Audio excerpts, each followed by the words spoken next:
Hello guys, ndabaramukije ndabaramukije abarundi mwese muriko muradukurikirana muri kano kanya. Ndabahaye ikaze kandi nkababwira yuko iyi ni Burundi TV. Yes, ni Mr. Capitaine de la Capitale kuri microphone, nyuma ya kamera ni Da Silva. Uyu munsi ngo nabazaniye iki? Uyu munsi ndashoboye kugendera amwe mu masalon ari hano nyene mu gisagara ca Bujumbura. En direct turi muri ville guys, turi muri town. Yes, niyo twashoboye gutemberera amwe mu masalon. Ndifuza yuko mumenya mbega abantu bakora ku masalon de coiffure, bamwe bita abacoiffeur, babayeho gute, ubuzima bwabo bumeze gute, mbega nibihe bintu bahura navyo bikabagora cyane. Yes, uri kumwe na Mr. Capitaine de la Capitale, the voice killer. Ku muntu ataragira like, please ndagusavye ugire like, ugire subscribe kugira uzozura bandanya ukurikirana ibiganiro bimeze nkuko unye guys. Welcome guys, muri kano kanya twamaze gushika muri Nice Cat Salon guys. Yes, na hano hameze bien, hamateka nko kubibona, sanze hari abantu biyubashye, abantu b'icyubahiro guys, you know. Mambo vipi boss? Uko fresh? Unaitwa Mr. nani? Naitwa Mr. Nuru. Mr. Nuru? Ostaz Nuru Star. Star? Nuru Star. Nuru Star? Yeah. Safi sana. Unafanya kazi hapa? Mimi na chef hapa ndo kazi yangu. Uyu munsi nabagendeye. Bana karibu nako turabishaka. Ego kabisa, asante sana. Bite? Sawa. C'est bien? Ego. Witande? Je nitwa Annette. Annette. Ukora ngaha nyene? Yeah. Umunsi nabagendeye. Ego karibu. Ndaza kuyagana. Okay, na kibazo. Yes, bite nawe? Sawa. Umeze bien? Ego safi. Witwa bande? Karel. Karen. Ino ukora ngaha? Cyane voice. Uyu munsi ndaza kukenera kuganira namwe. Bite? Sawa.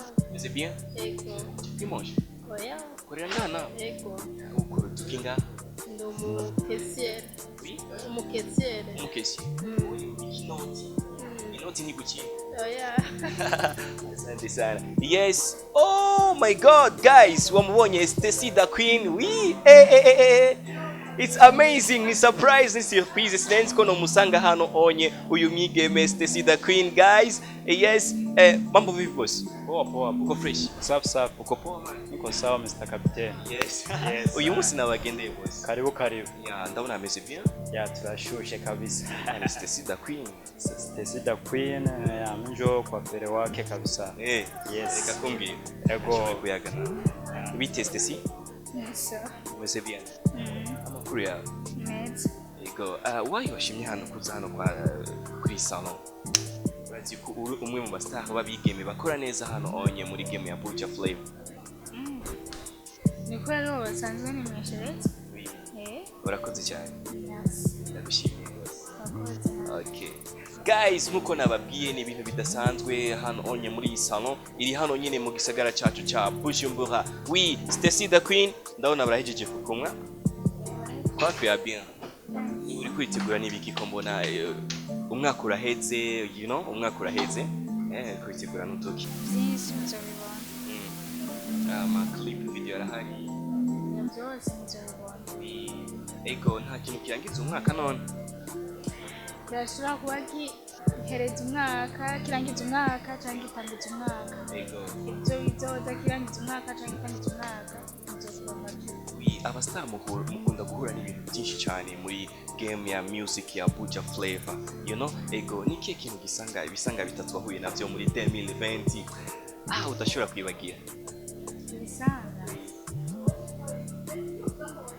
bitatu tu wahuye navyo muri 2020 muri game ya music? nta na kimwe vraiment novuga ko cyambereye igisanga. Byose byabaye bien. Ego. Ndagushimiye cyane Stacy. Ibite? Sawa. Uburyo wambwiye ko witwa Annette. Annette. Oui, Annette, hano mukora uduki? Donc aha baramwa, donc kacha koza mitwe, soin de visage. Okay, wowe ni woza abantu baba baje kwimosha ngaha. Cyane abantu baba papa, oui. Ego, haba papa. Nzi ntambamye muhura nazo iyo muri mu kazi kanyu ka minsi yose. Nka example yari abapapa bagurana mugabo turaba uburyo ingeno sho kubabuza.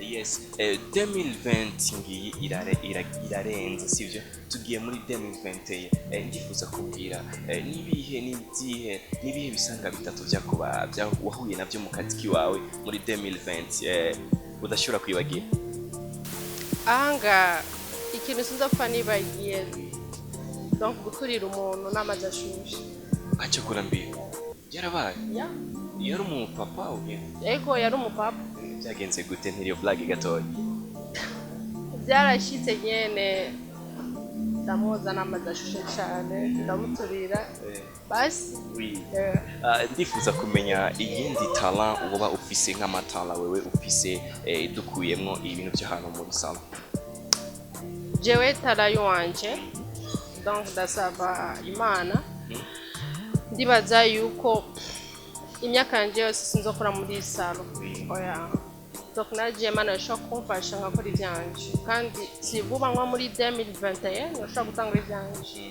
uri Murundi ego sio igihugu cyacu cy'u Burundi cyaronse independence ryari mbwira ukwezi itariki mu Kirundi n'umwaka ashimamishe kwanza nambi wasimamishe bafambiji kuko nshobora kubivuga none wewe oya navyo no navyo kwibuka tuvyibona nturi Murundi ego ndi Umurundi mugabo rero kwibagira birashika ntacyo ego igihugu cyacu cy'u Burundi gifite intara zingahe mungoci 18 18 yes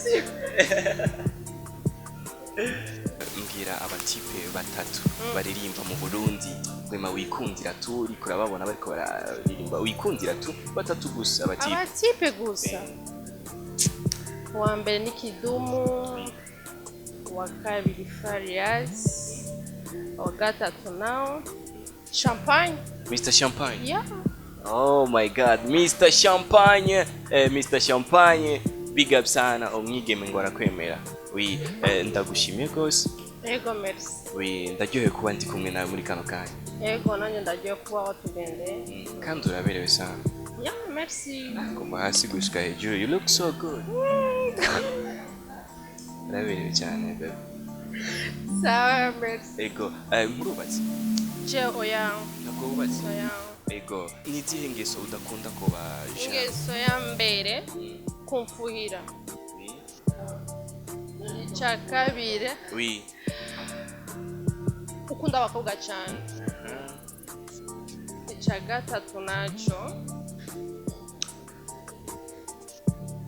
usini stress sana ukunda stress umutipe akuzaniye z'ama stress ucimutoka bana mapema sana ukundira abatipe bameze gute none wewe donc je nkunda abatipe kumvikana tutabuzanya amahoro nk'akarorero kukubuza amahoro gute kuguha programme zo mu ijoro oya nashaka kuma programme zo mu ijoro kuko sinembera mu ijoro tubira mu ijoro nk'umwigeme ni kihe kintu wewe wishimira uvuga ati jewe iki kintu ndagifise vraiment nta wundi mukobwa agifise ni jeje nyine ndiyemera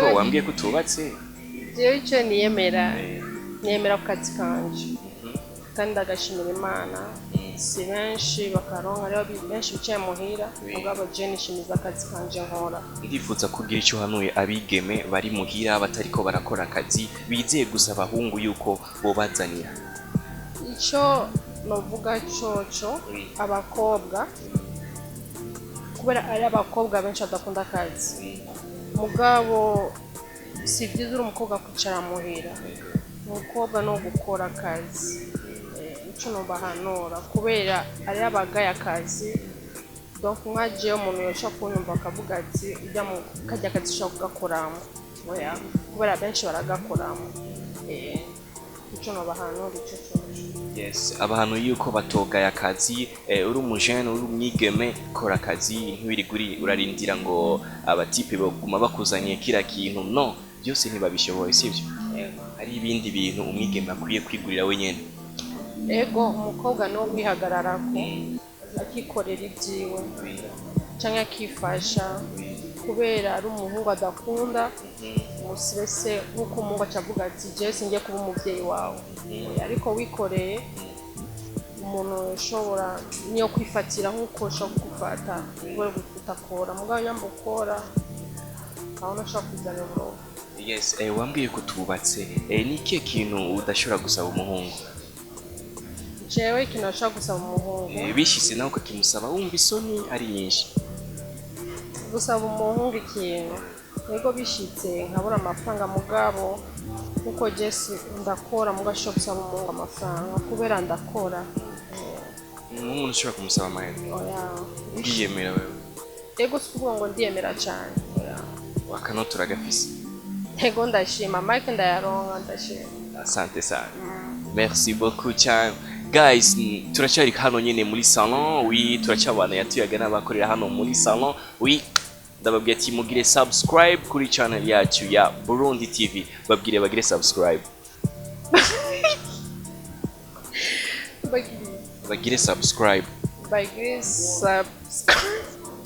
Guys, turacyari muri salon imwe, salon y'amateka aho twasanze hari abacoiffeur batandukanye, abatipe eka n'abafiye bose bari hano muri no salon. Muri kano kanya ndabona yuko hariho umucoiffeur umwe nasanze ariko aramumwa Stacy the Queen. Niwe tugomba tuganire muri kano kanya. Mambo vipi boss? Shwari sana. Uko poa? Uko poa. Ya bambwiye ngo ni uri umucoiffeur akomeye cyane, akora neza hano, azi kumwa ama style menshi. Yes. Bana ego ntibakubeshi. Ya. Ego. Ndifuza wowe kubwira abariko baradukurikirana muri kano kanya. Muri kano kanya tiko tuyaga nandi. Shine boy. Shine boy. Kazina kaba star. Bana. Iko kabisa. Yes, muri kano kazi kanyu k'abacoiffeur bavuga byinshi, babita abacoiffeur, you know. Ndifuza kumenya intambamye muhura nazo iyo muri hano ku kazi. Ya Jesu novuga ngo turahura n'intambamye cyane. Mugabo nka coronavirus ari ibintu byinshi yononye sana, biratuma akazi kagenda gacumbagira nyene. Mugabo umuntu arashimira nyene Imana kubona duhema turi bazima, yego kabisa. Yes, abacoiffeur murakora, abacoiffeur muragerageza uburyo bwose bwo gukora, kandi muramwa abigeme n'abahungu. Muri abo babiri nabahe bahora baguha challenge ikomeye cyane? Abantu ba challenge sana, n'abajene n'abantu b'abapapa nyene n'abadamu nyene bari ama challenge sana. Ego. Difference iri hagati yo kumwa umuhungu n'umukobwa? Ya difference ihari nuko umukobwa agutwara umwanya muremure, mugabo yirukumwa nk'umuntu w'umugabo cyangwa umujene kwafire zabo ziroroshe cyane. Yes, ndifuza yuko umpa gato histoire yawe muri aka kazi k'ubucoiffeur. Ya histoire yanje kakazi je nayatanguye kugakorera Muramvya muri commune Mbuye aho mvuka. Ndaronka nyene umupapa nyigisha ibintu byo kumwa ndavyiga. Mane tumwera amahera ndake makeyi. Sasa 50 desa ndake. Eri hehe muti? Muramvya muri commune Mbuye.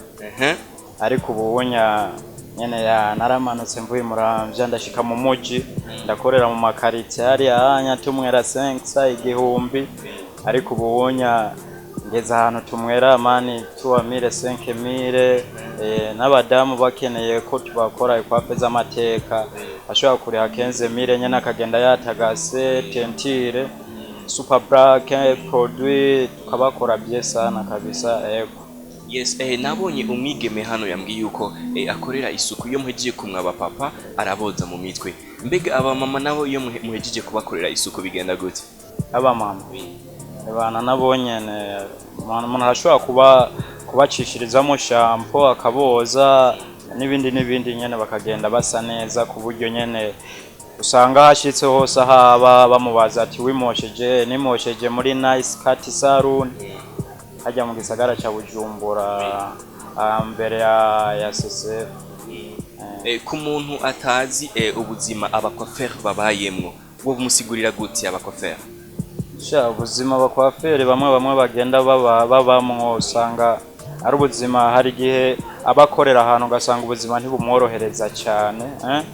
Mugabo iyo wihangana nyene ukaguma ukora nyene ushira imana imbere nta hantu nta mudashobora gushika byose birashobora guhinduka ugasanga na president uri kuramumwa wahereye ahantu nyene hasi hariya mu cyaro kabisa. Yego. Yes, uyu munsi Burundi TV yaje kubagendera hano onye mukorera kuri salo yanyu. Turifuza kumenya akazi kanyu mugakora gute. Nivyo twari twifuza kumenya byinshi cyane kuvyerekeye akazi kanyu. Yes, ndifuza kumenya byinshi kuvyerekeye akazi kanyu. Ya akazi kacu je mbona yuko mengo karagenda neza nyene. Yego nk'abakiriye urabona n'ubunya baguma baza kwimosha ni benshi n'ubusanze havuye Nziza Queen ni umuririmbyi akomeye cyane amaze gukora amateka. Yes, ndagushimiye cyane muta. Merci. Reka tujye muri twa tublage tw'utubazo nyene dutwenze sivyo man. Ndifuza kumbwira premièrement ibimenyetso bitatu vya coronavirus.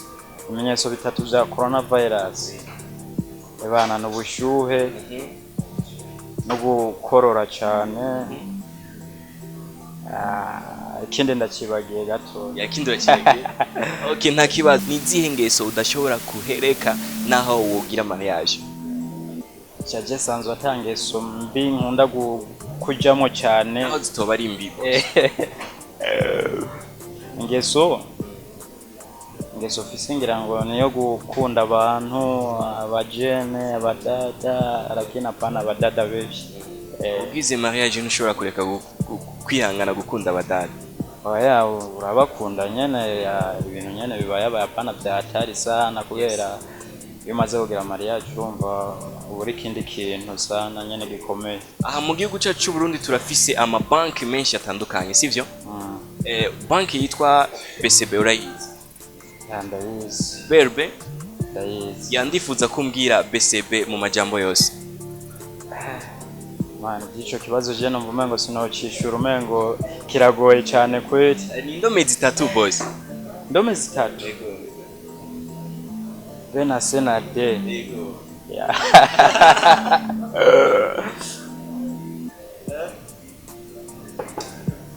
Ewa, je numva umengo nuko nyene Mr. Captain kabisa.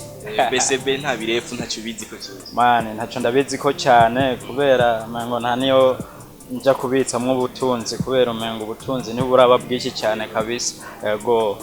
Yes, 2020 irinjiye. Ego. Ku muntu atakuzi Shine Boy muri kano kanyo umbwira Shine Boy ni inde? Ya ku muntu atobanzi ya umuntu Shine Boy ni muririmbyi w'umurapper. Uri umuririmbyi? Yego. Gahunda urafise indi tala inyegeje muri wewe? Setara nyinshi kabisa. Yego, nyegira nk'itala woba ufise tumenye. Man, je tara yo kuririmba ndayifise. Harigeze kuba nkora n'ibintu byo kubaza mani nyene bana mugabo cyo kubaza sinabikunze cyane nakunze tara zo kuririmba zo gukora amakwafe nyene pendezesha abantu nyene yego abaririmbyi benshi bamabaje ngaho muri salon de coiffure nyene ndabatera amakwafe Nziza Desire avuye muri Amerika shikira ngaha Philbite muramuzi kuri Domeka DJ Philbite bakina Big Zoe ba Fabe Love beshi sana kabisa umaze kubamwe. Yego. Yes, ndifuza ko tuyaga ku kuri yo tala yawe umbwiye kuririmba. Yego. Tala yo kuririmba byatanguye gute bimeze gute? Je tala yo kuririmba narayivukanya ahubwo gusa sinari bwa fata umwanya nyene ngo ndayishire ku mugaragaro mugabo ubu naje ubutagisubira inyuma nyene twatse umuriro 2020 na 2021 ibintu bishasha mugiye kubibona. Urasa karirimba? Yego. Ndirimbira gato twumva. Kiwawe nyene? Yego yiwa. Acha kunambia bro. Iba ari copy. Sio copy. Yangu. Twagi. Urankunda ntarengerwa sinzigera na rimwe nkubabaza urankunda ntarengerwa sinzigera ngutera kurira. Oh my god, ni tala iri mu ba coiffeur naho nyene hariyo ama talent iki kintu tucemeranye guys vraiment aragerageza kuririmba kandi she's amazing, you know. Mu Burundi turafise abakwaferi kandi na uri muri wa mugwi w'abakwaferi. Nabaye abakwaferi batatu wemera muri gihugu cyacu Burundi. Abakwaferi nemera batatu. ndemera boss wanje yari yanya nanje nkiyemera nabo dukorana ngaha muri Nice Cat abandi bose je mbona umengo ni fake ngaha anya kwere ntavyo bashoboye yego uravuga ati je mimi naweza naweza sana Big Fizzo aje ngaho urana yuko mukubita kwafa gatoka fresh bana ahubwo nta yindi saro yo pasubiye kuja kwimosha mu yorinda pa kweri ngira ngo n'umuryango we wari je ndagukora ku muto igira icyo mubwiye Big Fizzo muri kano kanya kuko uri umukwafer kandi uriyemera ikintu namubwira Big Fizzo murambona bamuteye kwafu mengo baramwonona sana irifo yuko yoza ngaha muri Nice Cat kuri Tekno musi ya Tekno nyene katikati ya Tropicana na Tekno yinjire ndani mu rupangu tumukorere kwa fire nziza zigezweho ashobora no gushira muri clip video hanyuma nyene amateka nyene akabandanya yandikisha kubera turamukunda cyane yes ndifuza rero ko ubwira abakunzi bariko baratura muri kano kanya music game yawe ya music imeze gute muraronka support bimeze gute bivyerekeye music shaje music iwacu turayikora mugabo ndabona support yo kujya kwiye support ni kwiye ati kubera iki bamenyesha makuru bo ngaha mu Burundi wacu muziki ndundi baramaze kuwushiramwo yuko umengo bashaka kuwushiramwo ibintu vy'ibiturire iki umushiriye indirimbo cyangwa murungikiye linki hari n'igatana kwishura kwanza murungikiye linki canke ugasanga areka gusaba wazana 50,000 atari vyimbeshire umwe mu bamenyesha makuru bamaze kugira ivyo bintu yobarindi shatare vyimbeshere je ndafise umumenyesha makuru araho umwe gusa yarambwiye ngo ndamuhe 30,000 kugira ngo indirimbo yiwanje azoyivuze yobarindi yasishobora kumuvugiriza izina ngaha na wenyene ariyumva na wenyene yego nuwo kuri radio cyangwa kuri television nuwo kuri radio yego bakunzi barundi muri ko muradukurikirana muri kano kanya iyi ni Burundi TV aho nashoboye kugendera imwe mu masalon ari hano mu gisagara ca Bujumbura muri kano kanya ndi kumwe na manager ndi kumwe no mu boss wa salon hano iruhande yiwanje mambo vipi mzee Salama kabisa uko fresh nashukuru kabisa naomba unisalimie watu ambao wanatuangalia kwa sasa na uambie niko naongea na nani kwa sasa mimi nawapa hai nije nangu Emedi yes Emedi ni ndiye boss hapa mimi ndio boss mwenye salon Nice Cat yes kuna watu wengi wanatamani na wenyewe kuwa manager na wengine washa kuwa maboss katika hii kazi ni challenge gani ambazo mnakutana nazo kwa kweli kwanza kazi kusema kazi uingie ndani vizuri ni kuipenda kwanza mimi kazi nimeipenda ningali mtoto mdogo mimi na miaka mingi nimeipenda hii kazi nimeanza mimi ni sana nati ndio nimeanza kunyoa naanza kutumikiana najifunza kwa sana nati baada ya miaka kama 2-3 nilikuwa shakuwa expert kabisa lakini ningawa kazi nilikuwa na kipaji afu nipenda kazi sana nimetumika nchi mbalimbali Nairobi South Africa Rwanda Uganda yes hapa nchini kwetu Burundi unaona kuna utofauti gani wa kufanyia kazi hapa nchini kwetu Burundi yes au nje ya nchi mimi napenda nifanye kazi Burundi juu hapa ni nyumbani alafu si Warundi tuna vipaji katika wakuaferi nimeona nafasi yote nimezunguka naona Warundi ndio number 1 hata Europe number 1 Warundi ndio wa kwanza wana vipaji lakini vipaji ya Warundi tuko na vipaji lakini hatuna nafasi ya kuonyesha vipaji vyetu kama sisi tushatoka kidogo ndio vipaji vimeonekana lakini na wengine wako hapo wanaweza vipaji lakini nadhani tamsiku kidogo tushapata watu kama mwe mativi maredi tembelea watu wengine watenda wanajulikana pole pole guys ntimutangare kumva turiko turavuga Kiswahili ngo ikintu ntacho tuzi hapana Mr Boss hapa anafahamu Kirundi ni kweli mzee tunajitahidi kuvuga nyumbani kabisa Kirundi turakizi kebuke hano mu gihugu cyacu cy'u Burundi hari amasalo menshi hari n'abakwafera benshi twege turahura nabo uyu munsi twe tuje gutemberera mu masalo kugira tumenye ati mbega amasalo babayeho mu buzima bwa gute akazi ko muri salon kameze gute akazi ko muri salon ni keza mugabo akazi hamwe tugorana tuteduke hari ukugwara, hari ukubura abakiriya, hari ukuba ukora n'ababosi batamenye iby'amasalo, nabyo harimo ingorane. Tonde zirashobora kugira ingorane amenyo agahera kugira ashanje amenyo ugasanga biragoye.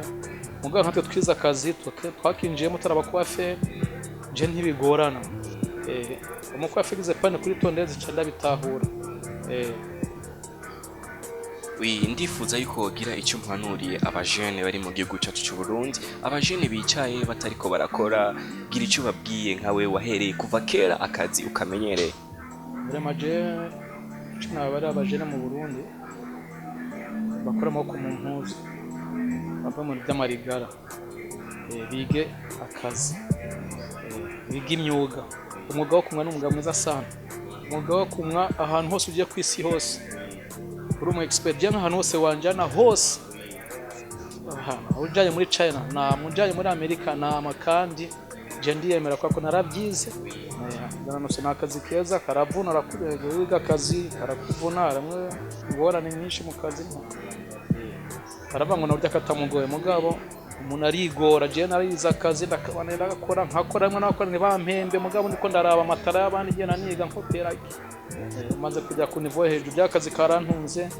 Abana batandatu, abana biga, umugore, umuryango n'abandi fasha. Rero abavumwe barabara bijukire gukora akazi, kwiga imyuga, akazi keza cyane ko kumva. Turagushimiye cyane mu buryo mwatwakiriye hano onye, biratunezereye gose. Yego nanjye biranezereye ko mwazitembereye, ko gutembera n'abandi. Mugabo nifuza ko mwakora iby'ama competition kugira ngo bafise amatara baboneke babigaragaze baboneke ibyo bazi. Agenda afise ibintu byinshi mugabo hari nk'amakuafire ngahamwa abarundi batera ntuze baratinya kwiyemosha. Amakuafire abatstar gushira amatentire ubwoko bwose, ndasiga amatentire neza. Ndazi gukora amakuafire z'ikistar mugabo n'amakuafire zisanzwe n'amakuafire amwe abakera amwe ndazi kuyamba. Cyane duhora dukurikirana umuziki wo mu gihugu cyacu cy'u Burundi sivyo? Yes. Ndifuza kumbwira abaririmbyi batatu baririmba hano mu gihugu cyacu cy'u Burundi wikundira tu. Na Big Fizzo aza ku mwanya n'uwa kabiri wa mbere ni Kidumu. Ko Kidumu twarabanye kuva kera no mu kinama twarakuranye. Umuziki wa Kidumu nibyavuka biri mu maraso. Hari abajene bari baradukurikirana muri kano kanya bifuza gushika gusa kuri salon, bifuza akazi baticaye kwirigara ariko bifuza bararondeye boronka gute aho bashobora gukorera, bo baronka gute bifuza kugira ngo babegere mubereka akazi. Abajene bifuza kwiga akazi, gira icyo babwiye abajene bifuza kukurondera bo kuronka gute? Jewe kundondera ne bombora jendi nga kuri Nice Cat afase ya satecteur français kwibara rya professeur wa gasore ahantu kuri tropicana mu gipangu cya tropicana indani niho zansanga. Mugabo je nimaze kwigisha benshi, umuntu wese bimaze kumukwaferi hari Bujumbura twemera ataraciye muri Nice Cat oya abenshi muzi biyemera nabo mwababaza ni Nice Cat. Abakobwa bose boza amasaro si Bujumbura. Nice Cat ni fondation yo kuza koza mu mitwe soins de visage, usiga amatentire. Nice Cat ni abaforme ngaho bose nta numwe.